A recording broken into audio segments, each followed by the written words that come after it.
my name is Mark Officer, PGA member and golf instructor and designer of the Clubface Assistant, which is a training aid that is designed to help you get your club face square in relation to the path and also to help you get the club face impact balance so that it is square at the moment of impact.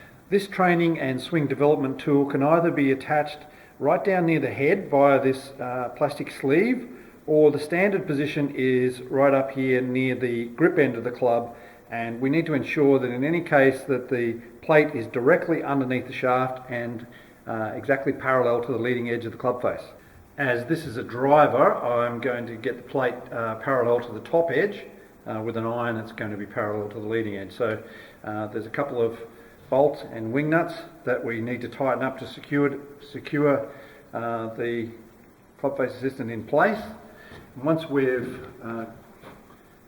got ourselves in a situation where the plate is directly underneath the shaft, it's parallel to the leading edge, we're ready to do some training. Now, what you're going to notice when you've got the Clubface Assistant correctly attached to the shaft of the club is that when you've got the leading edge or the top edge, in the case of a wood, exactly square, the plate's going to be directly underneath the shaft. You shouldn't be able to see any of that plate. We're also going to have a situation where you could hold the club in its fulcrum point around about the middle of the shaft in this case, and the club will balance into that toe up position. Now, there is actually a steel plate inside the casing here which does change the balance of the club. That's why we're able to get into this sort of situation. If I was to adjust this plate slightly over to the left and create a situation where now I can see the plate, that would automatically want to close the club face a little bit at address. It would automatically want to close the club face when I hold in the fulcrum point again. If I did the same thing, knock the plate over this way a little bit to what I'd call an open position, the club will want to actually sit a little bit open at address. It's going to want to sit open in this particular position as well. Now, when I actually do some swings, starting from that address position, and I allow the weight of the plate to balance the club correctly, take away some grip pressure, we're going to notice that this club face does appear to want to open up, does appear to want to get into a toe-up position. Same thing on the forward swing, end of the forward swing.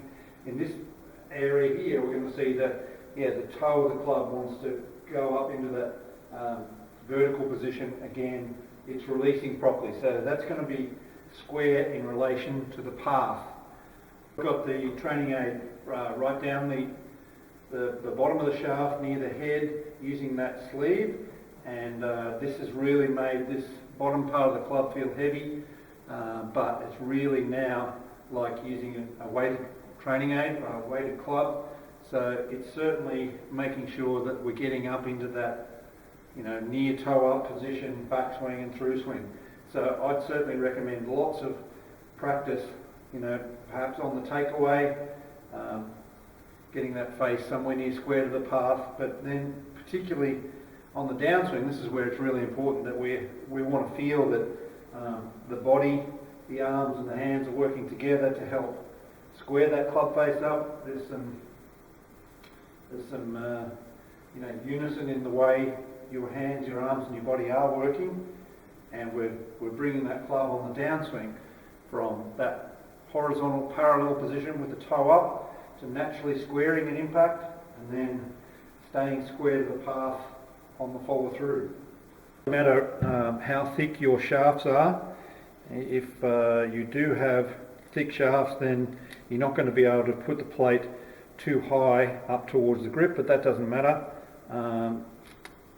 This training aid will actually have a greater effect on that ability to have the face square to the path the lower it goes down. So that's fine if you only put it in the middle of the shaft, in between the grip and the head, that'll be fine.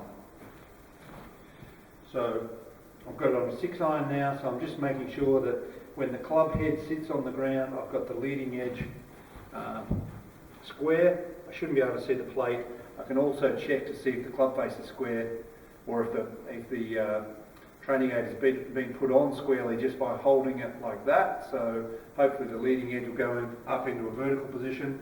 Okay, so then I'm ready to do some practice in the bottom part of the swing. So again, just lots of swings where we're going parallel to parallel or thereabouts, and you're just going to slowly train your hands and your arms and your body by getting the extra weight in this club to help control what the face is doing in relation to the path. So of course we want to have the path going somewhere near along the target line.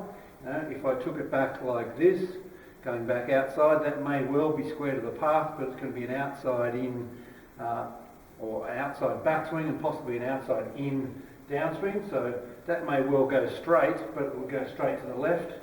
Or if I was going this way, it might go straight because the club face may well be square to the path, but the path is inside out. So we also want to make sure that we're swinging along, your body alignment along the target line. Amongst golf professionals, you're probably going to get some variation in what they believe is square to the path on the backswing at various positions. So just to clarify that if the plate was actually set so that it was visible at address, therefore the club would want to toe in like that at address when it sits on the ground. The club face would naturally want to go into that sort of position when it's horizontal and parallel on the backswing. I believe that when you are in this position on the backswing, that's actually closed.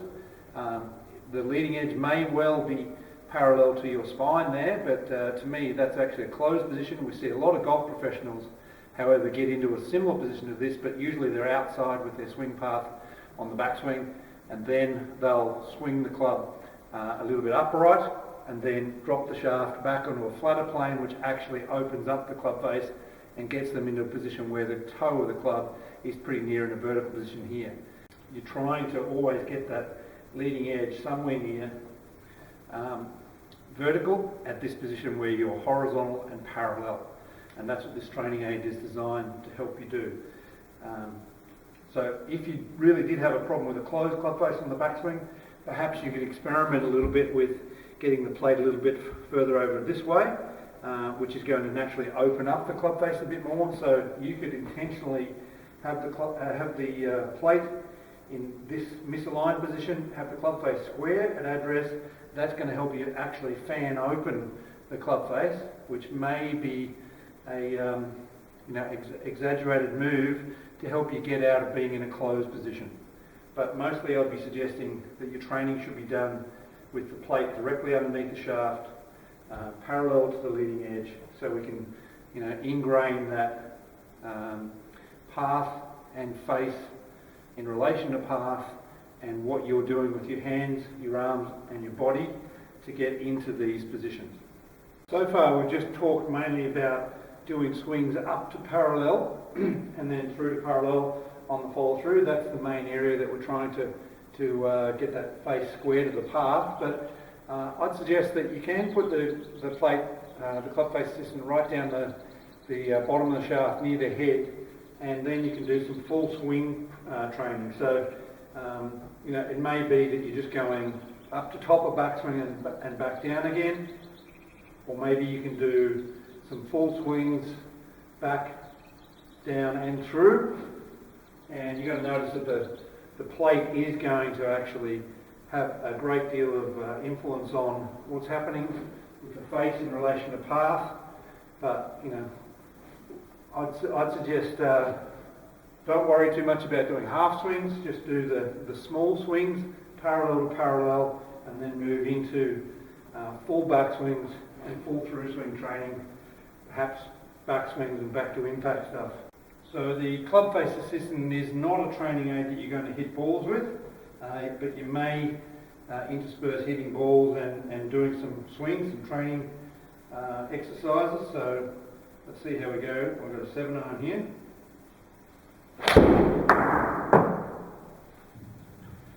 Bit too much draw.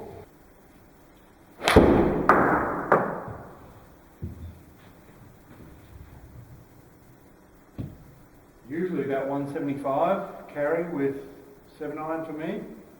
That one 181. Now if I was going to train with the Clubface Assistant with putting, I would tend to set up the plate midway between the head and the grip, and then that will ensure that you do actually have a situation where we're going to be impact balanced. So by impact balanced I mean when we naturally come back at impact, we want that club face to square up by itself. So with a normal club that has toe hang or even face balance, you're going to get a situation where it certainly doesn't come back to the situation where if we're putting no pressure on whatsoever, I'm holding the club with a T through the top of the grip here, and we can see that this face is opening and closing when I swing it back, but the face is naturally coming back into that square position. So normally with a toe hang putter, obviously you're going to have a situation where it hangs down like this when it's held at its fulcrum point in a horizontal position. It's certainly not going to be impact balanced when it's hanging at approximately its lie angle of, say, 70 degrees. It's going to come back into this position. So when we have the plate, the Clubface Assistant attached, it comes back into an impact balanced position. So just getting a feel on some putts. So we need to make sure we're square at address and just let it swing. It's going to naturally blend into my stroke without me thinking about it too much. We start the ball on line, and provided we can read it and we've got good distance control, hopefully you're going to start holding a lot more putts.